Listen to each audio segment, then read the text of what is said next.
Bonjour à toutes, j'espère que vous allez bien. Pour ma part, très bien. J'avais justement une très bonne amie qui était chez nous une semaine depuis la France. Elle est venue nous voir ici en Thaïlande. Et ça a vraiment fait plaisir de la voir parce que, premièrement, ça faisait au moins 3 ans qu'on ne s'était pas vus. Et la dernière fois qu'on s'était vus, c'était en Suisse, chez moi. Et on était restés que 2 heures ensemble et avec nos conjoints respectifs. Là, on a pu refaire le monde. Et c'est pile poil dans le sujet d'aujourd'hui. Pourquoi les amitiés, elles deviennent de plus en plus difficiles et surtout de plus en plus inexistantes pour certaines d'entre nous. Vous allez voir qu'il y a de très bonnes raisons et que nous ne sommes pas toujours responsables et je vous le partage parce que je sais que souvent on se blâme, on se remet trop en question et pour vous dire, moi-même à un moment donné, j'ai perdu tellement d'amitiés et certaines du jour au lendemain que je me suis demandé si j'étais pas perverse narcissique parce que certaines vraiment pouf, elles disparaissaient comme si vraiment elles pouvaient plus.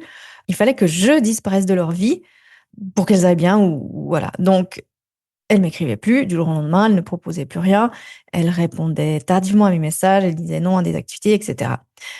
Depuis, j'ai fort heureusement compris le fonctionnement humain, le fonctionnement relationnel et j'ai fait la paix avec ça.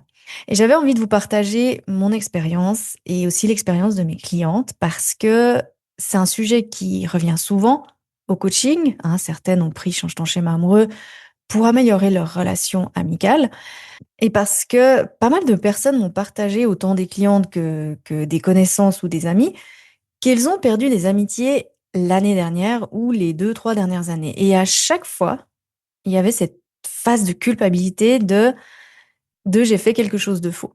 Alors on va voir aujourd'hui ensemble ce qui se passe réellement et vous allez voir, c'est pas de votre faute. Parce que le sentiment général, c'est on ne peut pas faire confiance aux amis, les amitiés ne durent pas, on me laisse toujours tomber, etc. Hein. Un petit peu comme en amour, hein, ça vous dit quelque chose. Et on mérite toutes d'avoir des amitiés géniales, cette copine célib avec qui on peut tout partager, cette amie qui ne nous juge jamais quoi qu'on fasse, celle avec qui on sort faire la tournée des Grands-Ducs. Et pour ça, à un moment, on doit, pour avoir ce genre d'amitié encore, on doit changer notre approche ou notre perspective des relations. Et si on ne le fait pas, ben, on finit par souffrir, d'accord? Du manque d'amitié, du manque de connexion.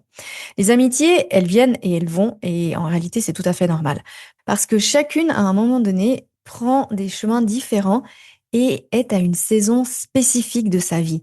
Et nous restons nostalgiques de nos amitiés d'enfance, dans le sens où tout était plus ou moins fluide, on se faisait des amis facilement, et quand on est adulte, ça devient plus difficile. Mais pas parce que nous changeons, mais parce que nous vivons différemment. À l'école, nous vivons tout au même rythme, nous avons toutes le même agenda, la science à 8 heures, la gym à 9 heures, la récré à 10 heures. On mange à midi, parfois tout ensemble, et on revient pour les maths à 13 heures, et ainsi de suite. On fait des activités ensemble, on fait le sport ensemble, on se téléphone pendant des heures, etc. Et le truc qu'on a en commun quand on est à l'école, c'est l'insouciance. Vous vous rappelez cette époque où le seul problème, c'était pourquoi le petit Gérard, il a piqué tes stylos. Et deux choses se passent quand on devient adulte. Bah, on n'a plus le même agenda que nos amis et on n'est plus à la même saison de notre vie. Et ça suffit à rendre les amitiés difficiles. Et je vous disais que j'ai perdu beaucoup d'amitiés et je dirais que parfois, oui, c'était des personnes qui au final ne me convenaient plus en termes de valeurs et de fonctionnement personnel, mais j'en ai aussi perdu parce que je n'acceptais pas qu'elles en étaient à une autre saison de leur vie que moi. Et le problème, c'est qu'en tant qu'ex-dépendante affective, accepter de ne plus être le centre de la vie de sa meilleure amie, c'est super difficile à encaisser. C'est une vraie douleur. C'est une vraie rupture, c'est un vrai deuil. Parce qu'elle priorise son mec quand toi tu es encore célib. Et je l'avoue, je ressentais la même chose quand elles avaient un enfant et que là, tu disparaissais complètement de leur radar. Et je me disais, mais punaise, en fait, je vaux rien, je suis juste là quand elles ont rien de mieux à faire. Et tu vois, comme tu vas partir dans tous les sens, dans tes pensées, et te blâmer et te culpabiliser. Et on a l'impression que toutes ces années d'amitié, bah, elles sont balayées par une crevette. La dépendance émotionnelle nous rend égoïstes malgré nous. Et si vous ne l'avez pas encore fait, je vous remets le lien vers le test de dépendance émotionnelle dans les notes du podcast. Vous avez adoré ce test, j'ai eu beaucoup de retours de votre part. Vous avez réalisé surtout que même si parfois vous avez l'impression que vous en êtes sorti, bah, vous y êtes encore. Et c'est une bonne chose de s'en rendre compte parce que comme ça, on peut retrouver l'indépendance émotionnelle. Et parce que cette dépendance émotionnelle, elle nous rend égoïstes. Mais parce que justement, on souffre et on est en deuil. Parce qu'on doit faire le deuil d'une époque révolue. Peut-être que vous sortiez faire les 400 coups ensemble, peut-être que vous vous appeliez et partagiez vos misères et maintenant, c'est comme dans le sketch de Florence Foresti, vous savez, vous lui téléphonez, elle engueule son enfant en plein quand vous lui confiez que vous êtes au bout du rouleau et au bord du burn-out. Et peut-être qu'elle n'est plus dispo, qu'elle vous invite plus, qu'elle vous évite. J'ai eu aussi des amis qui ont eu en même temps des enfants et qui ont commencé à se voir sans moi et m'ont littéralement effacé de leur vie alors que c'était moi qui les avais présentés. Et on doit faire ce deuil sans forcément toujours se demander mais qu'est-ce que j'ai fait de faux? Mais accepter les choix de l'autre, accepter que momentanément, on est moins attrayante parce qu'elles ont d'autres soucis. Accepter que nous ne sommes pas dans la même saison ou plus dans la même saison. Parce qu'aussi, ce qui rend les amitiés d'adultes compliquées, ce sont les tracas du quotidien, le stress, le manque de temps, le fait que vous n'habitez plus dans le même village. Imaginez, avant, vous alliez à la même école, même agenda, peut-être même que vous habitiez à 500 mètres l'une de l'autre et vous finissiez l'école à 15 heures. Le rêve, hein. C'est une époque révolue, c'est mort là, il n'y a plus. Là, vous habitez à Marne-la-Vallée, elle dans le 16e, donc vous avez le choix. 2 heures de RER, hein, si je me souviens bien, ou 2 heures dans le périph. Alors que vous terminez à 19 heures le boulot. Et même si vous êtes les deux célibes et que vous n'avez qu'une envie, c'est de vous rejoindre sur les grands boulevards pour boire un coup et déstresser de la journée, un canapé télé, c'est vachement plus sexy que le RER ou le périph, hein. Alors imaginez si Miss Marne-la-Vallée a un mec, un enfant, le chien à promener et Pistache le chat à faire stériliser, c'est compliqué. Et non pas que j'associe Marne-la-Vallée avec la vie de famille, hein, mais j'ai entendu des histoires que certains déménagent par là-bas ou en périphérie, du moment qu'ils ont des enfants. Bon, mis à part ça. Si en plus de tout ça, on se culpabilise de ne pas réussir à garder nos amitiés, pas étonnant qu'on tombe en burn-out. Et si on se... Alors je vous pose la question, et si on se libérait de toute cette pression? Parce que la réalité, c'est que parfois, c'est plus facile de se faire des amitiés proches de chez nous et qui sont dans la même saison, qui comprennent votre saison du moment et avec qui ce sera beaucoup plus fluide. Pour ma part, de réaliser ça, ça m'a rendue beaucoup plus forte parce que j'ai appris à me faire des amitiés partout et à force de me remettre en question de la bonne manière, je dirais de manière objective, j'ai compris cette histoire de saison et qu'en réalité, c'était pas contre moi, mais c'était pour elles, pour leur saison. Et la vérité, c'est que moi aussi, j'avais eu des saisons et j'avais laissé tomber des amis. Et quand on réalise ça, ben, on blâme plus personne et on se blâme plus non plus. Mais peut-être que oui, vous êtes celle qui petit à petit donnait moins de nouvelles. Acceptez que c'est ce dont vous avez besoin et que c'est OK. Et faites confiance à l'autre qu'elle va pouvoir trouver des nouvelles amitiés selon sa saison à elle. Dans le sens où c'est normal de prioriser son mec, c'est normal de prioriser ses enfants, ses nouvelles saisons de vie. Et c'est comme si on était à la croisée des chemins et qu'il y en a un qui va à gauche et que l'autre va à droite. Et parfois, c'est de bonne guerre, hein. Vous n'appréciez pas son mec, les enfants, ça vous intéresse pas du tout, ou son nouveau job, il est complètement barbant pour vous. C'est aussi un peu comme cette collègue, vous savez, qui vous parle de sa passion pour laquelle vous n'avez aucun intérêt. Elle a beau être adorable et super sympa, au bout d'un moment, quand c'est tous les jours, 10 fois par jour, ça vous intéresse pas. Et c'est OK. Et une petite note qu'une personne m'a dit un jour, on est toujours le con de quelqu'un. Et ça m'avait bien percuté. Et je me suis dit, mais bien sûr, on est toujours le con de quelqu'un. Et moi, je suis sûrement la conne de quelqu'un ou je suis sûrement très ennuyeuse pour quelqu'un. Et c'est OK. Et parfois, C'est au travail qu'on trouve notre best friend parce qu'il y a, oui, le travail en commun, mais il y a tout à coup d'autres intérêts communs. Vous adorez les 2 la course à pied, vous adorez les vacances à la mer, vous adorez, le théâtre, l'opéra, aller au ciné, les mêmes séries, vous regardez les mêmes séries et rien que ça crée des liens.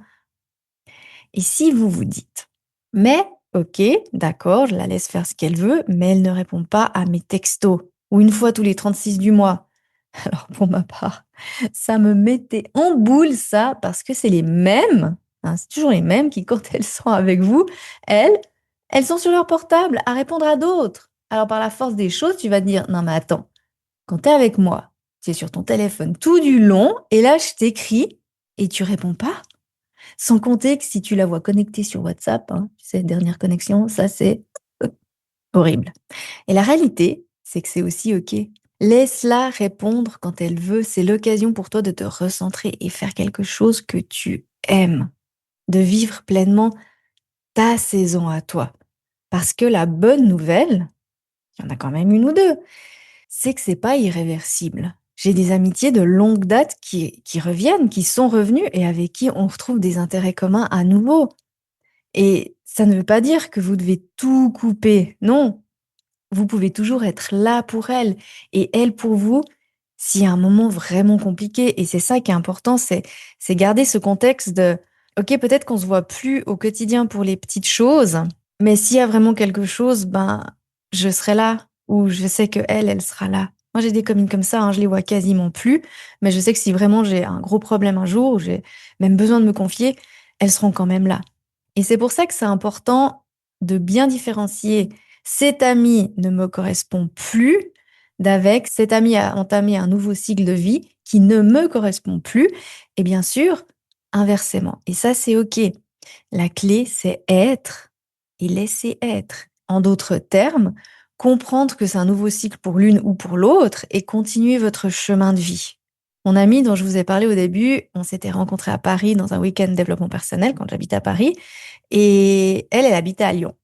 On était à fond dans le développement personnel, hein, célibataire et on a passé pas mal de week-ends à refaire le monde. Elle venait surtout à Paris, faire la fiesta avec moi.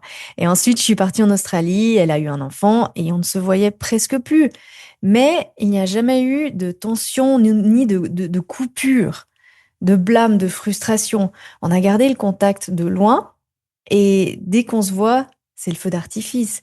Et c'est la première à avoir acheté mon livre et elle l'a même distribué autour d'elle, à ses amis célibataires ou à ses amis qui avaient des problèmes de couple. Donc c'est génial ça. Et c'est ça qui va être intéressant d'observer. Que font vos amis lorsque vous les laissez vivre leur vie? Comment est-ce qu'elles réagissent? Vous allez voir est-ce qu'elles continuent de vous écrire ou pas? Est-ce qu'elles vous proposent des choses ou pas? Est-ce qu'elles demandent des nouvelles? Est-ce qu'elles like encore vos posts sur Facebook, sur Instagram, et cetera? Et vous allez voir là, où vraiment vous en êtes avec cette amitié. Parce qu'il se peut que vous êtes la seule à appeler, la seule à proposer des activités et que si vous ne le faites plus, bah, vous savez que vous allez perdre le lien. Mais si c'est le cas, y a-t-il eu vraiment un lien sincère? Est-ce que ça vaut la peine de conserver une amitié de confort ou une amitié, comme je les appelle, de culpabilité au détriment de rencontrer une amie qui vous va? Parce que parfois on garde ces amitiés de confort ou ces amitiés de culpabilité parce que la vérité, c'est qu'on n'a rien de mieux sous la main et peut-être qu'encore une fois, c'est une amie avec qui il y aura pas beaucoup de contact, mais vous savez que vous pouvez compter sur elle. Et oui, entre parenthèses, les amitiés sont des partenaires de schéma aussi. Et oui, c'est douloureux de réaliser ça. Bien sûr que c'est douloureux, mais soit elle reviendra à la prochaine saison, hein, tome 2 de votre histoire, soit vous allez remplir le vide avec du mieux, quelque chose qui vous va mieux. J'avais cette amie, à un moment donné, avec qui je passais tout mon temps libre, mais vraiment, on était toujours ensemble parce qu'on avait commencé à travailler ensemble, donc on avait créé des liens là. Après, on se voyait après le travail, pendant les week-ends. Bien sûr, quand je me suis mise à mon compte, ben, je la voyais pas en journée, mais après, on se voyait tout le temps, tout le temps, tout le temps. Et un jour, pareil, pouf! Casper, disparu. Alors oui, je me suis faite friend ghostée. Eh ben, ça m'a laissé de la place pour faire plus de sport. Voilà. j'ai remplacé comme ça. Et vous savez quoi? Elle ne m'a pas manqué. Bien sûr, j'ai pesté un moment, mais ça, c'était mon ego blessé. Parce qu'au final, même si on faisait les deux du développement personnel et qu'on faisait théorie sur théorie pendant des heures et des heures, j'ai réalisé que tout était vide de sens. J'avais plus de plaisir à aller la voir. En fait, elle avait fini par être une habitude, une amitié d'habitude, et plus un vrai plaisir de on va se voir et ça va être sympa.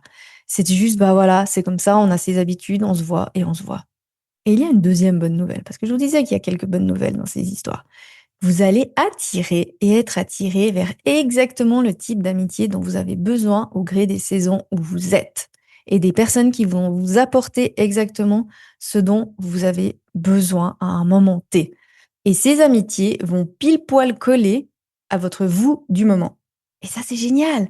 Et en fait, c'est même un super moment pour vous détacher de ce qui a été planifié pour vous par l'école, par vos parents, par l'endroit où eux, ils aimaient vivre. Parce que là, vous pouvez commencer une toute nouvelle saison en vous ouvrant à des nouvelles rencontres amicales, à ce qui vous va maintenant. On vous laisse tomber? Parfait, profitez-en pour rencontrer des nouvelles personnes. On ne vous invite on ne vous invite plus? Génial. Il est peut-être temps de faire des nouvelles activités, comme moi le sport. Vous n'avez personne avec qui voyager? Allez-y seul ou pour la team. J'aime vraiment pas être seule, j'ai la trouille. Trouvez des groupes qui voyagent, hein, et j'ai entendu parler de copines de voyage, par exemple, qui organisent des voyages. Ça, c'est génial. Et j'ai une de mes clientes qui l'a fait et elle a trouvé ça fantastique. Votre copine ne vous répond pas à votre dernier texto? Parfait, c'est le moment de vous détoxifier de votre téléphone et de ces saletés de petites notifications qui sont juste des sucreries mentales pour la dépendance affective. Donc vous voyez, à chaque fois, on peut trouver une bonne raison et combler ce qu'on appelle le vide ou le laisser vide et voir ce qui arrive. Et si vous voulez réapprendre à faire des amitiés, vous pouvez utiliser le module 2 de Change ton schéma amoureux pour celles qui sont dans le cours. Et au lieu de faire bien sûr des rencontres masculines ou amoureuses, vous visez des rencontres amicales. Et pour celles qui ont le livre, c'est dans le chapitre 3. Parce qu'au final, vous rendre visible et faire des rencontres de cœur, c'est valable en amour et en amitié. Rappelez-vous, je le disais dans le podcast 291, ce qui nous empêche de faire la bonne rencontre, c'est nos schémas émotionnels. Et c'est pareil en amitié. On s'accroche à ce qui était. Et durant l'enfance, tout était évident, facile, réglé comme du papier à musique. Et en n'ayant pas fait le deuil de cette période, on a tendance à rester dans l'illusion que tout sera toujours pareil et rester dans le passé. Mais nos vies, elles évoluent. Et chacune a un rythme particulier. Et si on prend les fleurs, elles ne fleurissent pas toutes au printemps, la plupart. Oui, mais il y a les outsiders qui fleurissent en juillet, d'autres en août, d'autres en septembre, d'autres pendant l'hiver. Et respecter la floraison des autres, c'est respecter notre propre floraison. Voilà pour cette semaine. Mettez-moi ce que vous avez pensé dans les commentaires du podcast ou sur les réseaux, hein. Je serais ravie de vous lire sur ce sujet. Et comme toujours, si vous avez aimé le podcast, le meilleur moyen de me remercier, c'est de lui mettre 5 étoiles. Sur Spotify, ça prend 1 seconde. Vous cliquez juste sur les petites étoiles. Et sur Apple Podcast, vous pouvez mettre un avis si tout à coup vous avez 1 minute pour écrire une phrase ou deux et mettre aussi des petites étoiles. Merci beaucoup. Pour incarner ce dont je parle dans le podcast, tu as plusieurs options. Le livre Change ton schéma amoureux, que tu peux commander directement sur Amazon. Et pour aller plus en profondeur dans ton schéma avec des exercices concrets, le cours en ligne où j'enseigne la méthode complète Change ton schéma amoureux, où tu apprendras tout ce dont je parle dans le podcast et comment mettre en pratique, notamment partenaire de schéma, le sweet spot, la communication complice. Tu trouveras toutes les informations sur fannyjipa.com.